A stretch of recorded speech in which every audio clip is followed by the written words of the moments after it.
everyone, it's Froggy, and I'm back again with another episode of Women of Zal. So, we happened upon these two, Zuna and Zula. They're having a private conversation that we are apparently going to be eavesdropping on, so let's do that. Upon hearing Zuna and Zula speaking to one another, you stayed just out of sight by the entrance. I intend to choose my successor sooner than later, yes. Around 10 minor cycles, provided nothing delays my decision. Sure.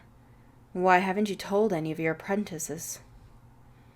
Seeing how they fare with uncertainty is part of the process. I see. I hope you choose well. I will. You made your presence known and picked out Loryu, a type of bird from the eastern skies that is known for cooking quick and easy. One of the cooks had it made for you, and after you finished it, you decided to head to bed. Oh, she's finally close to choosing someone. For some reason, I thought I had more time. More dreams you don't remember. All right, let's go.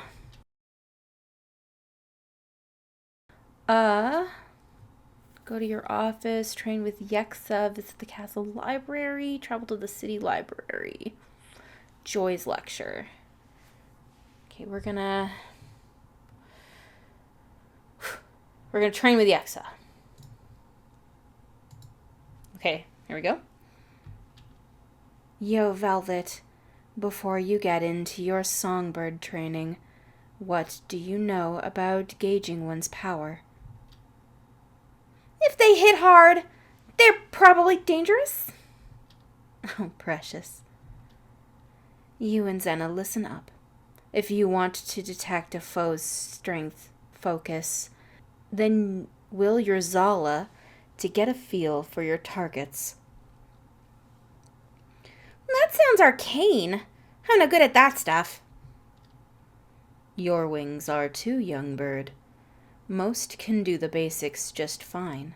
It's just the complicated spells that people like us can't do. Okay, but if someone like myself can interact with a strong opponent's magic to gauge their capabilities, what's to stop stronger foes from using the same concept to harm others? Claire, that sounds like information you'd be able to better explain.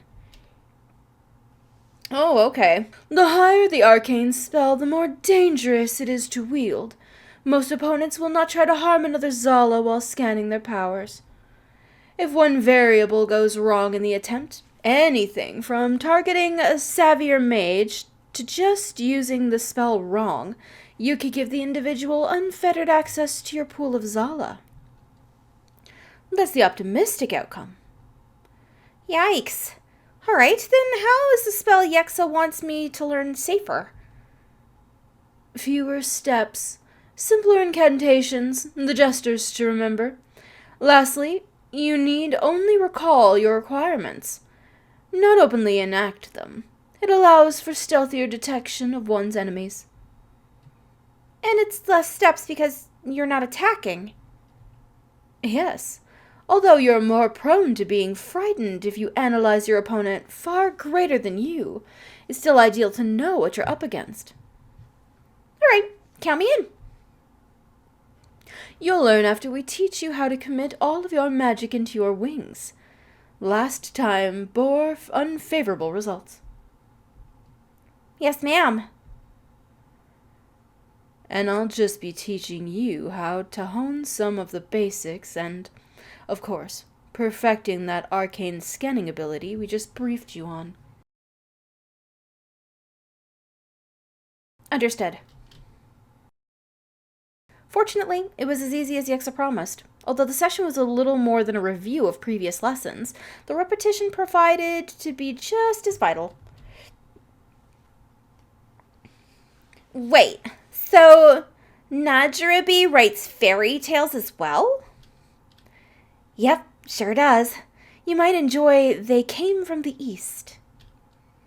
That sounds vaguely more ominous than her romance novels. Is it horror? Nah. Well, I mean, it's not the main genre. When she writes her fairy tales, she tends to have the horror foreshadowed very casually. Then wham!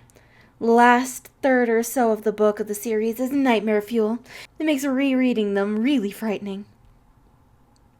Like, whoa, how'd I miss that warning sign? But you're so invested in the whimsical world that you sort of ignore those elements on first read. I guess if the lore and the story is fantastic up to that point, I could give it a read. The horror is merely psychological or other such matters, correct?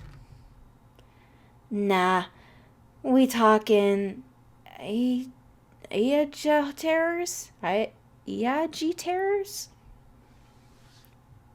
She's not happy about that one. No, I want nothing to do with that book then. Apologies. I have a near phobia of all things Yaji. Visuals and descriptions of them and what they're capable of just paralyze me every time. Ah, shit. I'm sorry. I didn't know that. Not a thing most would be aware of. After all, what reason does a zoopho have to fear fictional monsters? Sensing the conversation was about to die out, you decided to head to the dining room for some salad. Ooh, we're getting a whole lot of people. Damn. I keep hearing about what a dashing woman that one is. When do I get to meet her?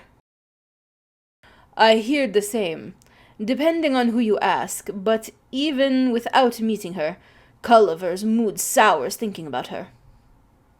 For that reason alone, how long do you suppose Lady Yexa will be staying around? I imagine not long at all. She will likely leave when her daughter does. The real mystery here is, are the stories about her treatment of men true? Joy said she seemed all right when he met her. Yes, if only first impressions always sung true. It's our duty as men to accommodate her whims all the same. Thinking about them before anything happens will do no good. That again? How do you manage having that many leashes around your neck, Soapy boy?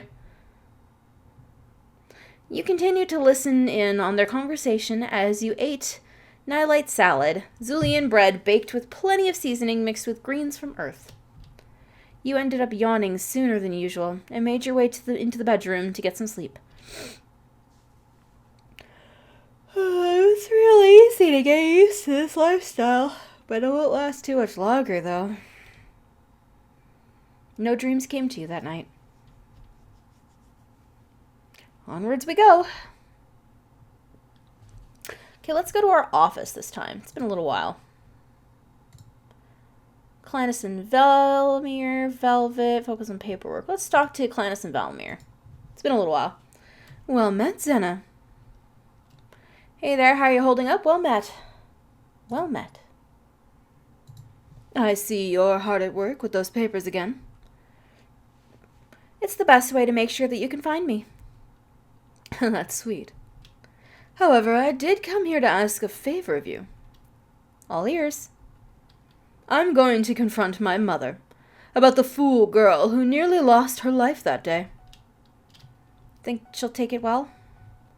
The real concern is that she'll be too receptive. I meant it when I said she was overwhelming. It's a difficult thing to see your path clearly when the world is quick to tell you how perfect your mother is. And another matter entirely when you yourself think her far above you. I cannot tell you how often I felt as though she had no flaws, and if she did, they were all well fortified with unyielding conviction. So I wish to get through to her, make her see, truly see my perspective, to know that I wish for her to let her guard down around her daughter. Do you want me to come with you? Ah, so you've found the favor. Yes. Would you accompany me to the island of Gomra? Our old abode happens to be there. My other mother tells me that I was born on that island, but I have no memories of it. I'm in, but is your other mother just as serious as your blood mother? Sure, but why did your parents move away from Gomra? Gee, Clannis, how come Dodge lets you have two moms? Okay, we don't care about that one. Why did they move? Perhaps another mystery to solve once we're there, yes? Alright, then let's go. You have my gratitude.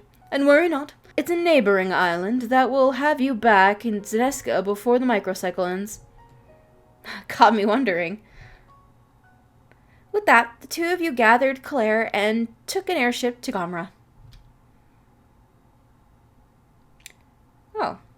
Well, this is fun. We're gonna go on a little trip with Claire and Clannis. How lovely. But I think I'm gonna go ahead and end this episode here for today. I hope you guys enjoyed it. If you want to see more videos from me, then don't forget to like, comment, and subscribe. Thanks for watching.